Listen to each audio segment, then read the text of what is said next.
Bishnupur District Police ki team amana Khutlai Amaga Konnana Kcp Pwg group ki Meeoi mari phare hairi police tagi phangpa pau magi matung ina akak naba pau ma phangbadagi ngarang nungchil Bishnupur District Police ki team singna nambol thongkha ge akoi beda mikup na hum singna laikhi maduda nungthil pung mari rom taba dwai da chingningai oiba mongda nupa ani mafam adugi akoi beda lairiba dukan singdagi thoraklaga khonglei thuna gari amada tongduna Imphal rom da chatki phiba maduda chingnabadagi gari adu district asigi commando ki team amana tana duna fakhi gari aduda nupa ani adu khaknatana nupi amaga nupa amaga su yawramki Meeoi mari adu wahung pahung chathabada makoi KCP Pwg gi group ki Meeoi sing haiba khangba ngamki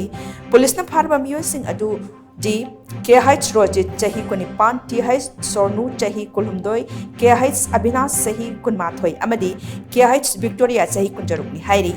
Makhoi de ki kapa yariba nongmai maru ama yauna pistol ama mobile phone mari Tata Magic registration number MNQ1W7363 amadi seloina lupa samapat phagat pangamki pharaba Meeoi sing adu potlam sing aduga konana makhataba logi oiba thabak lokhatnaba Nambol police station da sinakre haina paus na makhatari